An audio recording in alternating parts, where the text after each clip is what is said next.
Alors bonjour à tous, enfin bonsoir à tous plutôt. Alors voilà ma petite récolte de ce soir. Hein. Bah, pas mal d'haricots beurre. Hein. En dessous j'ai des haricots verts, mais quelques petits pois, mais il n'y en a pas énormément. C'est vrai que le haricot beurre ça donne pas mal. Hein. Et j'avais pas encore récolté, mais là je crois qu'il y a déjà des grains à l'intérieur. C'est pas grave. Moi je les mange, les grains ça me dérange pas. Mais cette année je ferai comme ça, et c'est vrai que ça donne pas mal. Hein. C'est des haricots rames, et franchement les haricots rames donnent beaucoup. Hein. Je n'avais jamais fait. Ça donne beaucoup plus que les haricots verts. Hein. On a une récolte beaucoup plus rapide. Bon, je sais pas combien pèse mon panier, mais il pèse quand même assez lourd. Je vais poser le panier entier pour voir, mais après je vais calculer le poids de chaque plante. Alors on va le peser. 1 kg 170 d'haricots au total. Enfin, il y a 2-3 petits pois, mais je vais peser plutôt avec ça, moi. Ça sera plus simple. On va mettre avec ça, on va faire tous les haricots jaunes. Haricots jaunes, je pense qu'il y en a pas mal. Moi, je fais toujours des sachets de 500 grammes et je les congèle. D'ailleurs, ça ne rentre même pas dans la boîte tellement il y en a. Il y en a encore un peu qui sont un peu verts, mais c'est pas grave. Après, hein, dans le nuit, on voit pas grand chose. Il fait pas nuit, mais il y a quand même pas mal de. Je fais toujours des paquets de 500 grammes, moi. Bon, je pense que je les ai, les 500 grammes. Pourtant, ils sont gros, hein. Je n'arrive même pas à les mettre dans le paquet, dans le bac. 441, oui. Je suis bientôt à 500, hein. J'ai facilement 500 grammes en une journée, hein. En une récolte. Par contre, les haricots verts, il a fallu en mettre pas mal dans le paquet. Hein. Je crois que je les ai récoltés trop petits aussi. J'aurais dû attendre un peu. 487, j'arrive pas à les avoir, mes 500 grammes. Là. Allez, 505.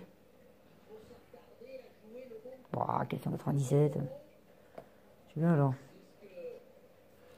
498. Bon, un petit. Il n'y a pas un petit là dans le coin, un tout petit. Pas trop lourd. Non, pas trop lourd. Un petit, pas trop lourd. Bon, un petit, pas trop lourd. Celui-là peut-être. 503. Bon, ce sera bon. 503 grammes. Alors là, j'ai 503 grammes. Il va falloir que je le mette de côté. Pour le reste, moi je prends l'eau barquette. L'autre barquette.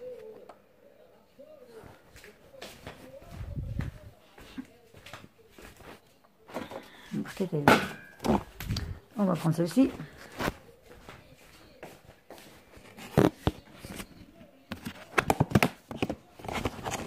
Allez. On va mettre celle-ci et on va mettre celle-là.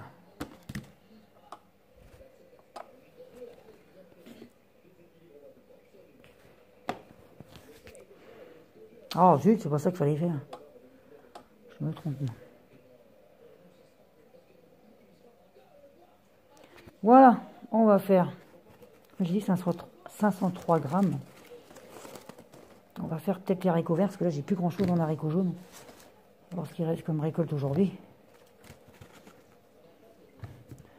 Alors, les petits haricots verts, bah j'ai ça. Hop là. Un peu mouillés. Ils sont un peu mouillés, ils sont dans le fond. Hein. Et voilà ma petite récolte de petits pois. Il n'y a pas grand chose. Un petit pois, ça pousse pas vite. Hein. Ça pousse, mais doucement. Hein. Ça grossit pas vite. Hein. Ça met du temps. 219 grammes de haricots verts. 219. Et là, il ne me reste pas grand chose. On va regarder ce qu'il reste.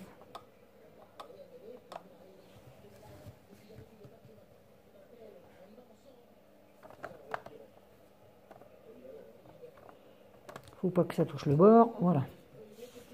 170 grammes. Alors, total, 503 grammes.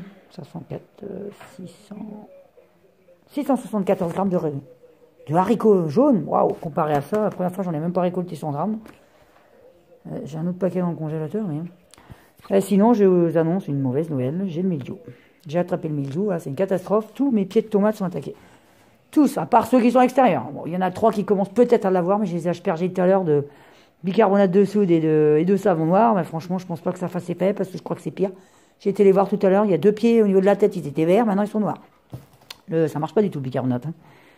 Mais j'ai aussi un souci. Je vous montrerai demain. Je vais faire une autre vidéo. Hein. Au niveau des ficelles où je les attache, j'ai des ficelles blanches et les ficelles sont devenues jaunes fluo. Comme si que le pied, c'est tout le pied. Hein, tout le pied devient. Comme si qu'il transpirait énormément. Il y a, je sais pas si c'est la sève du pied de tomate qui est jaune, mais c'est bizarre que ce soit jaune comme ça. Et quand j'avais récolté, bah là on voit pas, mais quand j'arrache des feuilles jaunes, des feuilles de tomates, j'ai les mains jaunes, toutes jaunes. Cet après-midi, j'ai arraché encore plein de feuilles, j'avais les mains, mais alors toutes jaunes, jaune flou. Un peu comme le haricot, j'avais les mains jaunes pareil, exactement pareil. La sève des pieds de tomate de cœur de bœuf, il est jaune comme ça. Et je le vois bien parce que tout à l'heure, j'étais en train de regarder, je voyais quelque chose briller tout le long du pied. Je voyais que ça brillait jaune, un peu jaune. J'ai posé mon doigt dessus comme ça, j'ai touché le pied comme ça. La tige, la longue tige du pied de tomate. Je touche, j'avais le doigt tout jaune. La sève du pied de tomate, elle est jaune fluo. Hein, jaune comme ça, hein, jaune comme ça. Là. Pas le blanc clair là, mais jaune comme ça. La sève ressort du pied de tomate et c'est une catastrophe. Est-ce que c'est pas ça qui fait justement le mildiou? Je me demande. Alors, je vous montrerai ça demain et j'espère que quelqu'un me laissera des commentaires pour me dire parce que là, c'est une catastrophe. Je suis en train de tous les perdre. Hein. J'ai coupé plein de feuilles. Il y en a, ils ont quasiment plus de feuilles sur la tête. Toute ma première petite serre là-bas, elle est remplie de taches noires. Et ceux qui sont derrière la serre n'ont rien, mais ceux qui sont devant la serre commencent à en avoir. Ceux qui sont au fond, j'ai pas été voir. Pourtant, il n'y a pas eu de pluie. Et pourtant, il n'y a pas eu de pluie pendant moi. Ça fait 3 semaines qu'on n'a pas de pluie au moins. Ah ouais, je me souviens, la dernière fois qu'il a plu, c'était à la kermesse de ma fille. Alors, je vous dis, c'est vieux, hein, ça fait au moins 3 semaines. Hein. On n'a pas eu une goutte de pluie. Les serres sont ouvertes tout le temps, je les ferme plus. Toutes les fenêtres sont ouvertes, les 2 grandes portes sont ouvertes. Et franchement, il y a du mildiou, là, je comprends pas, moi. À moins que ce soit moi qui ai touché, au début, j'ai eu les mildiou sur mes tomates, sur mes pommes de terre. Est-ce que j'ai pas touché les tomates juste après avec mes mains? Je sais pas, j'ai peut-être atteint moi-même, c'est peut-être moi qui a fait ça, je sais pas, mais franchement, c'est une cata, ils avaient rien, et puis du paf. C'est comme les patates de devant, hein. Celles qui étaient dans le carré potager, pareil, remplies de mildiou. J'ai tous coupés aujourd'hui. En une nuit, c'est arrivé. En une nuit, il n'y avait plus rien. Oh, ils étaient tous marrons, ils se couchaient par terre, enfin, c'était une cata. C'est vraiment de la catastrophe. Hein. Oh, le mildiou, je vous dis, c'est la première année que j'ai du mildiou. Hein. J'en ai jamais eu. Je fais du jardin dans cette maison-là depuis 2008. J'ai commencé le jardin. J'ai toujours fait ça dehors. J'avais pas de serre au début. Jamais eu le mildiou, même dehors. Elles avaient des feuilles jaunes. Enfin, peut-être que j'avais le mildiou, si je devais les avoir. Tout au début, quand je faisais des potagers au fond. Mais à partir du moment où j'ai fait une serre, j'ai jamais eu de mildiou après. Et là, je fais des nouvelles serres, parfait. Ils ont tous le mildiou dans cette serre-là. Je me demande si ça vient pas de mes bâches vertes aussi. C'est des serres tunnels vertes, là, avec des carreaux, là. Et franchement, je trouve que ça, garde beaucoup l'humidité. Ah, ils sont fichus, je crois, si. Ah ouais, bah je crois que... Bon, bah je vous ferai une vidéo demain. Voilà ma petite récolte du jour. Sinon, je vous montre la récolte. Bah aujourd'hui, j'ai encore récolté. Je récolte beaucoup de courgettes. Hein. Franchement, la courgette, c'est incroyable tout ce que je récolte. Hein. On en a eu 9 au total. La courgette ronde de Nice, et elles sont énormes.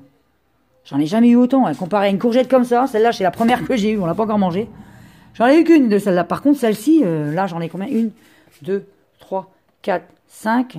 On en a mangé 3 la dernière fois. Ça fait 5, 6, 7, 8. J'en ai donné 2 à ma soeur. Ça fait 10 au total. J'en ai eu 10 pour l'instant. 10 petites courgettes rondes de Nice. Et ça pousse super beaucoup mieux que la grosse courgette. La longue de courgette, là, je commence à en avoir une deuxième. J'ai peut-être... Ah oui, du concombre, j'ai pas pu vous montrer parce que je les ai déjà mangés. Je crois pas que je vous les ai montrés. Hein. Non, je ne pense pas. Bon, ça, c'est un melon que j'ai acheté. Hein. C'est des tomates que je crois que cette année, j'aurais pas une tomate. Je suis vraiment dégoûtée. Avec les pieds que j'avais, ils étaient beaux. Hein. Bien gros. Peut-être qu'ils étaient trop serrés. Mais c'est vrai que c'est la première année que je fais des semis. Hein. D'habitude, j'achète mes plants de tomates, moi. Ou je fais des gourmands. J'achète 2-3 plants et je fais le reste, c'est des gourmands. Mais là, cette année, j'ai fait des semis. Je crois que catastrophe, les semis. Hein. Je pense que la graine là, elle est trop sensible aux maladies. Hein. La cœur de bœuf là, et pourtant c'est bizarre, à RF1, RCX, ils montent toujours ces tomates cœur de bœuf. Mais moi je comprends pas, ces cœurs de bœuf sont pas comme les miennes. Oui, ça ressemble vraiment à un cœur, sa tomate. Ça ressemble vraiment à un cœur. Moi, mes cœurs de bœuf, elles ne ressemblent pas à des cœurs, du tout. Elles sont rondes avec des rondes comme rondes un peu potelées, je sais pas comment on dit ça. Enfin, elles sont pas du tout en forme de cœur, quoi. Bon, bah, je vais vous laisser. Sur ce, on refera une vidéo demain pour vous montrer la catastrophe du mildiou. Je vous remercie beaucoup. Bonsoir et abonnez-vous. Au revoir.